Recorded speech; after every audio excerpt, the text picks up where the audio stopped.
What's up?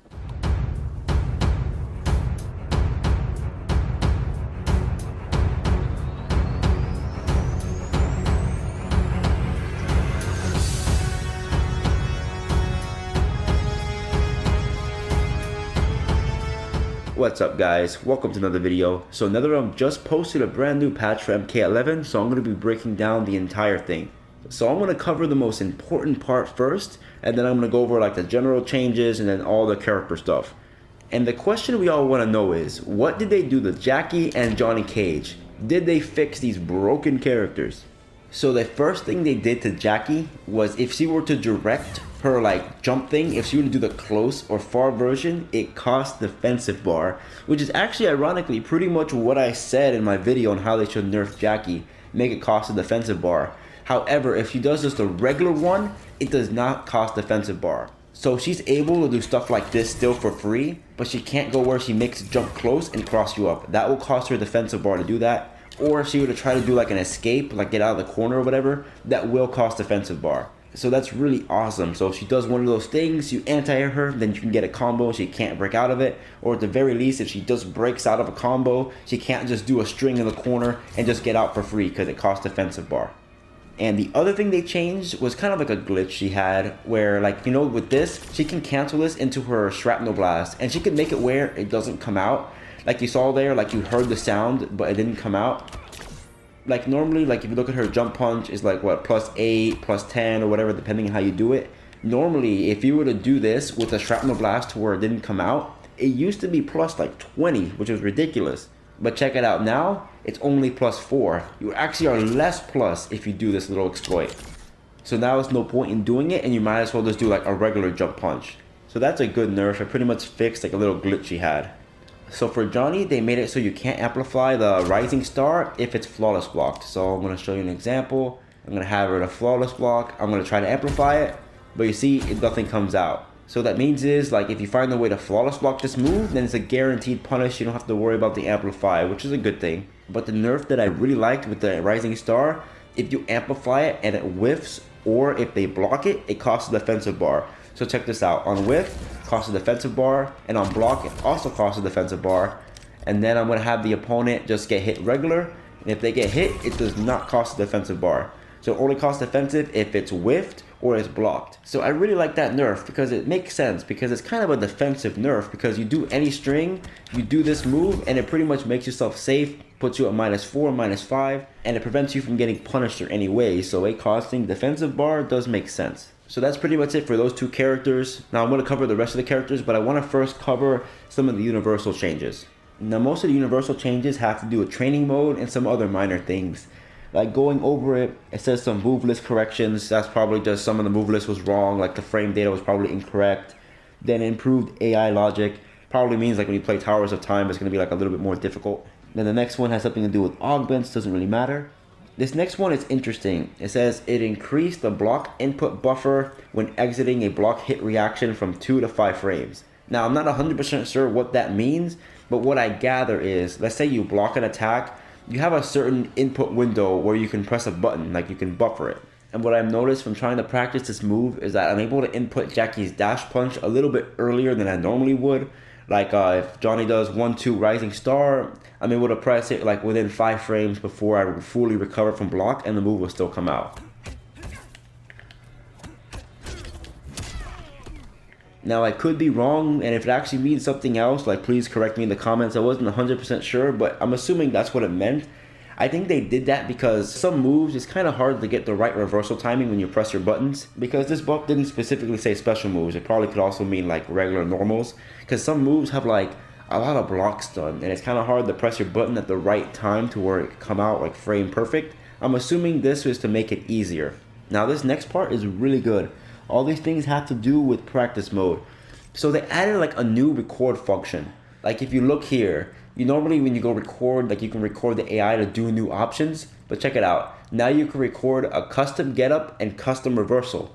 So what that means is you can record moves, and if you look here, you have reversal mode. Reversal mode on, normally if the opponent were to block an attack, you can make them do like, you know, throw, dash backwards, low fireball, any special move. But now you can make them do a custom reversal, which means you go to here, you go to record, you record something here, and then it appears on the custom reversal. So I'm going to show you an example. I'm going to record a down 1.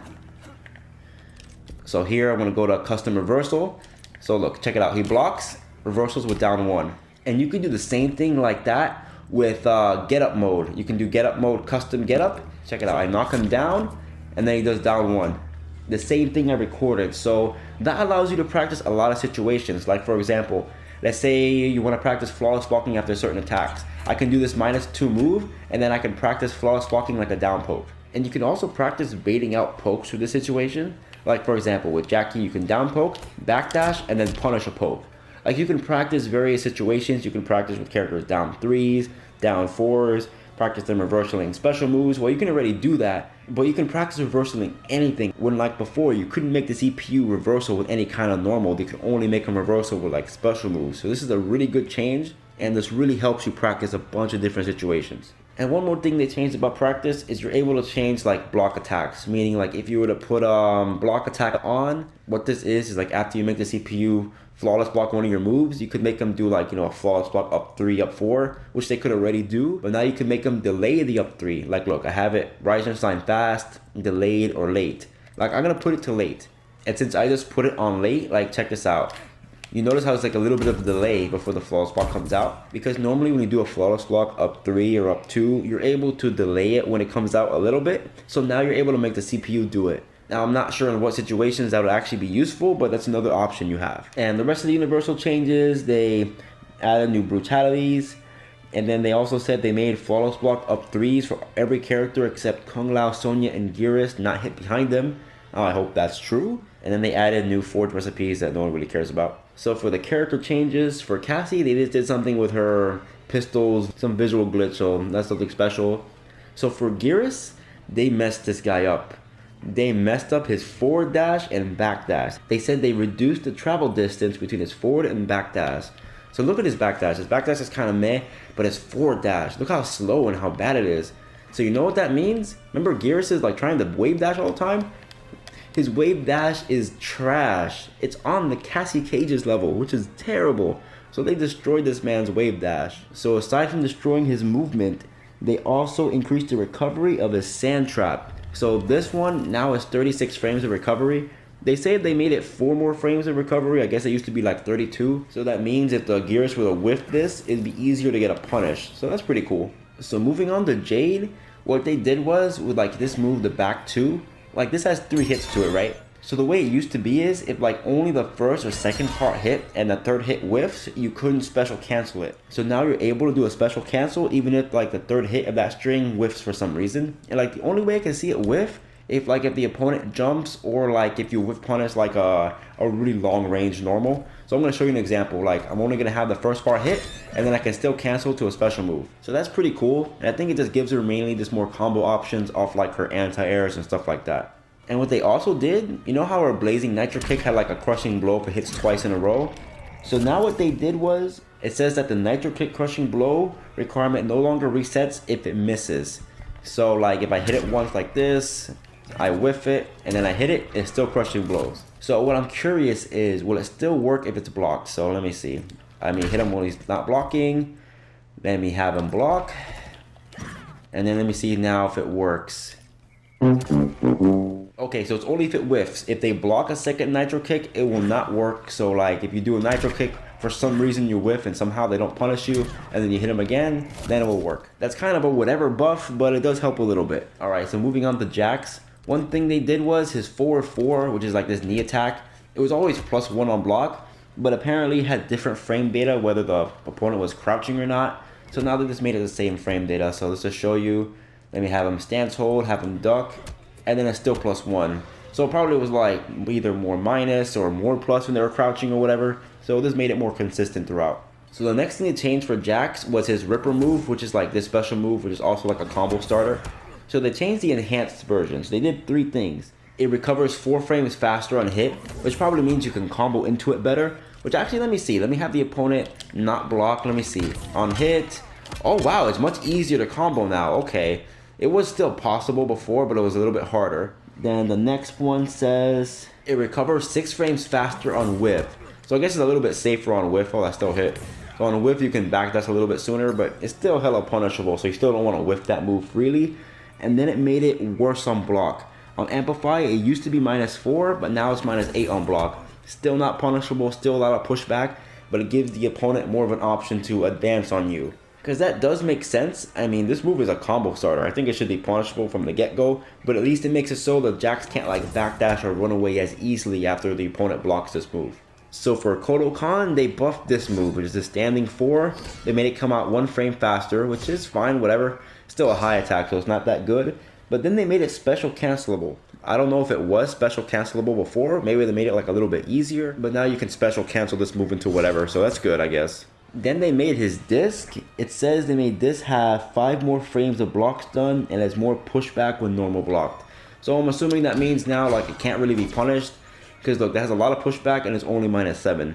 Now I mean that specific string you can interrupt, but I guess it just made it less minus on block and more pushback, so it's a little minor buff. And then the next one for Kodokan is they said they fixed a visual issue with totem, visual effects, whatever. It's just some visual effects, so it's not a big deal. Now when it comes to Kitana, they went ham on this character. They did like a bunch of changes. So okay, first things first. Fix an issue with Dark Deception. So sometimes with this move, if the last hit were the hit by itself, and if it was a counter, it wouldn't do a crushing blow, even though it's supposed to crushing blow as a counter. So they made it so it would always do it now, so they fixed that issue. So the next thing they did for this character is they said Adenian Strike now has 1 more frame of hit pause. Now Adenian Strike, that's her jump 2. Now I don't know what it means by hit pause. I don't know if that means it's less minus on block, more plus on block, if it's easier to combo into. I'm not sure what that means. If you guys know, please let me know, but 1 frame of hit pause. Yay. Okay, so check this buff out. This is really good. It says it reduced the combo damage scaling from Fan Lift and Fan NATO, and its reaction no longer allows the opponent to break away. So what does that mean? If you were just to get the opponent in this, the opponent was able to break away as soon as the Fan Lift hits. But now they're not able to break away until you get the follow-up hit. So you can do this, jump punch, and then they can break away. So they can't break away as early, so that's really awesome. And they made the combo damage better. Like if you notice, check this combo out. I'm gonna do it right now.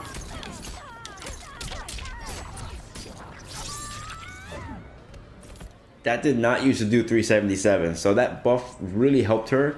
And even if the opponent were to break, you can do this. For example, you can do this uppercut. When before you couldn't do that, you can just do Fan Lift and maybe get an uppercut in, so you're able to even get more damage if you know they're gonna break away. So that was a really good buff. So the next buff to Fanfare was Royal Protection, which is this move here. And it says that the Royal Protection buff will not go away after certain attacks. Now I don't know which attacks made it used to go away before, but basically if you were to reflect a projectile, you would keep your damage buff. And it goes along with the next buff, which it says it lasts 10 seconds. And then if you were to, like for example, block another projectile within that 10-second window, so the buff would like reset again, so you have like another 10 seconds. And every time you do it, it adds another 10% damage up to 50%. So you can actually get pretty high combos with this. And 10 seconds is a decent amount of time. So this next one has to do with the Fearless variation with the Crushing Blow. So Denian Twist, that's her like air attack move, triggers if Fatal Blow is on a cooldown, which is how it should be. And it can no longer be done if the Fatal Blow already happened. So normally like you whiff Fatal Blow and then this hits and that's when you get your Crushing Blow. Which I guess there was some kind of exploit before that when you use your Fatal Blow, even though it was already gone, you hit the opponent, you're still able to get this Crushing Blow. So they did remove that. But there's another way to get that Crushing Blow with that move. Now you can get it if it counters or punishes a low or ducking attack. Which let me do this. Let me have her just doing down poke, down poke, down poke. And check this out, since I punished a low poke, I get a Crushing Blow and the full combo, which is really awesome. So these changes for Kitana are really cool. So they slightly buffed Fanfare and buffed Fearless without even touching Highborn. So that's really smart by the developers. Alrighty, so let's go over the rest of the changes. Most of the characters there's really no point showing. Like Kung Lao, they made his Vortex, so that's his like tornado thing in his 3rd variation. They made it so you can't break out during it. Same thing like Kitana's Fan NATO, so you'd have to wait for like one more hit before you can break out of the combo. Then for Kung Lao, they fixed Omega Hat, which is like you know, this first variation where he spends 1 bar of defensive and offensive bar to get his hat to come out, like his orbiting hat. Omega Hat is just when he spends 2 bars, and sometimes the second one wouldn't come out if like the opponent is crossing you up, so they just fixed that issue. With Noob Sidebot, they slightly adjusted his saddle slide, where if he amplifies it, the up part goes a little bit further. I looked at it, I didn't really see much of a difference, but I guess it made it better like anti-airing opponents. And they fixed some kind of camera issue with Noob's teleport in the corner, which is whatever. Now with Shao Kahn's, it's kind of weird. It had one saying something about a consumable that it changed something, so I'm not going to worry about that. And then the other one, it says Wrath Hammer Crushing Blow triggers if it hits twice in a row. I guess it had some other requirement. I honestly don't remember what it was. So it was just basically his straight hammer projectile hits twice, crushing blow, not a big deal. For Scarlet, they made an overhead attack, which is their back 2 to 20 more damage. It's kind of whatever, but I guess that's good on crushing blow, so it's a little bit better. So for Sub-Zero, they fixed the audio glitch with Dimitri Vegas. So if you want to have a terrible voice actor work correctly, you'll all be very happy. Sang Song fixed some kind of issue with like the Ermac lift not connecting on enhanced. Terminator fixed some dialogue issue. For Sindel, the only thing they changed was her 1-1-2 string. The last part of the hit, which you know has a flawless block gap, used to also hit behind her, so they made it so it doesn't hit behind her anymore. And okay, let's get to these 2 characters I have here. So for Sonya, they changed her up 3, because apparently your up 3 used to be vulnerable to getting attacked. So now it's not vulnerable anymore, it's completely invincible, like as it should be. And it used to come out in 13 frames, and now it comes out in 11 frames, so that's decent. So for Joker, they fixed his Kaplow Crushing Blow. It used to be minus 25 on hit, and now it's actually plus 5 as it should be. If you see in the bottom right, it's plus 5. So they fixed that. And the next thing they changed for Joker had to do with his Fatal Blow. There was a way that which after his Fatal Blow would hit, he would still get the forward throw crushing blow, so they just got rid of that. So that's pretty much it for all the changes. So for the most part, I like them, especially with the nerfs to Jacqui and Johnny Cage. I think they took them in the right direction, toned them down a little bit. They're still good, but not as good as before. And the other nerfs are decent too, the nerfs and buffs. Like I like how they changed Kitana. Gearus, they took away his movement, which that's a really big nerf for him. So I think that makes his zoning not as effective in Eternal. So overall, I like the changes, and especially the practice mode, amazing changes. If you guys utilize that properly, you can really up your game big time. So that's pretty much it for the video today. If you guys enjoyed, just make sure to like, comment, and subscribe. Follow me on Instagram and Twitter. Follow me on Twitch, and I'll see you guys next time.